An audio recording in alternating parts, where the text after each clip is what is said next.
दोस्तों, जापान को हमेशा से अपने खास कल्चर के लिए जाना जाता रहा है। उगते सूरज के इस देश को हमेशा से ही और ज्यादा गहराई से जानने की कोशिश दुनिया के बाकी देश करते रहे हैं।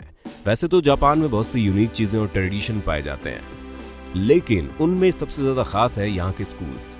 आज हम आपको जापान के स्कूलों के बारे में कुछ ऐसी नई बातें बताने जा रहे हैं जिन्हें देखकर सुनकर आप हैरान हो जाएंगे। Compulsory hair style.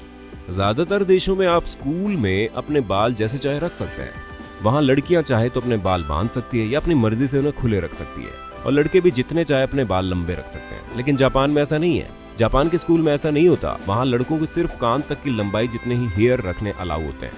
इसके अलावा उनके हेयर में ना तो कोई लेयरिंग करवा सकते हैं, ना ही किसी हेयर स्टाइलिंग प्रोडक्ट का इस्तेमाल कर सकते हैं। हालांकि ये रूल्स लड़कियों के लिए फ्लेक्सिबल है।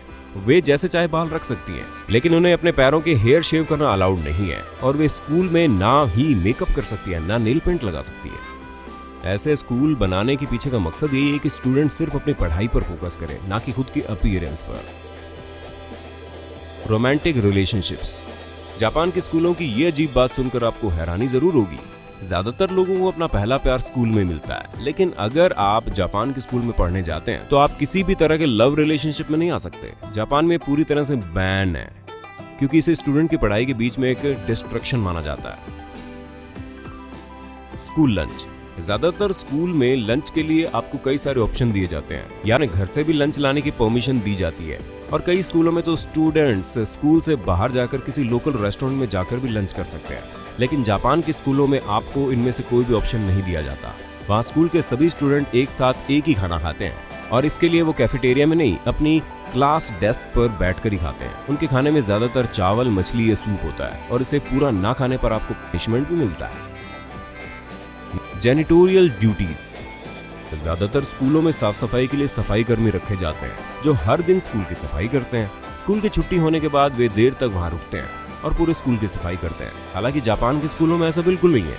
वहाँ स्टूडेंट्स और टीचर्स बारी बारी से स्कूल में झाड़ू लगाते हैं, पोछा लगाते हैं, कचरा साफ करते हैं। वहाँ ऐसा इसलिए कराया जाता है कि स्टूडेंट्स को पता रहता है कि स्कूल में सफाई तो उन्हें भी करनी पड़ेगी, इसलिए वो खुद भी ध्यान रखे कि गंदगी कम से कम फैलाए। Substitute teachers.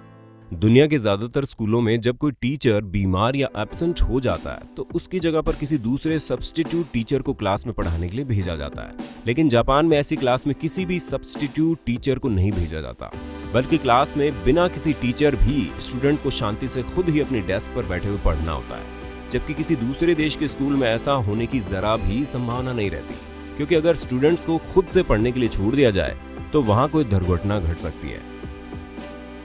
Self defence.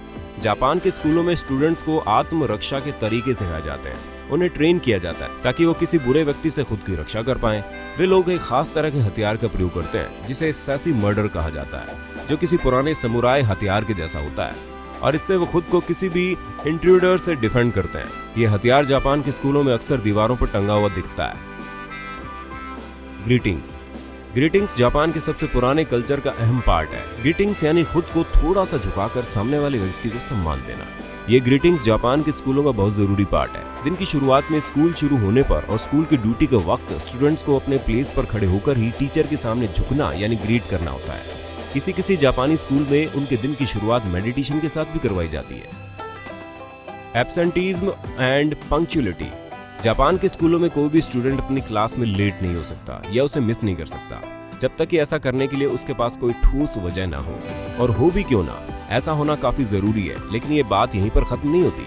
वहाँ पर स्कूलों में आप स्टूडेंट को अपनी घड़ी को घूरते हुए नहीं देख पाएंगे कि कब अपनी क्लास छूटे और कब वे घर जा सके, बल्कि ज्यादातर स्टूडेंट स्कूल के बाद extra class, help, teacher support और एक्स्ट्रा स्कूल वर्कशॉप के लिए स्कूल में रुकते हैं।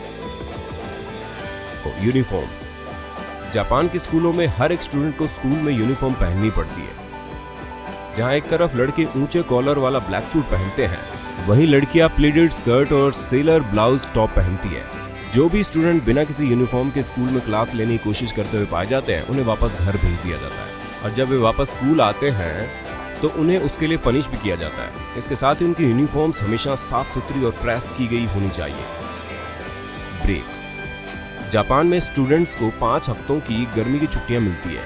यहाँ पर ये समर ब्रेक स्कूल सेशन के एंड पर नहीं, बल्कि पढ़ाई के बीच में दिया जाता है। अपने समर ब्रेक में ये स्टूडेंट किसी भी तरह की फैमिली वेकेशन पर नहीं जाते और ना ही वीडियो गेम्स खेलते हैं, बल्कि अपना ज्यादातर समय ये वर्कशॉप और ऑनलाइन क्लासेस में पढ़ते हुए बिताते हैं। शायद यही वजह है कि जापान को दुनिया के बेस्ट साइंस और मैथ्स स्टूडेंट के लिए 4th प्लेस मिला हुआ है।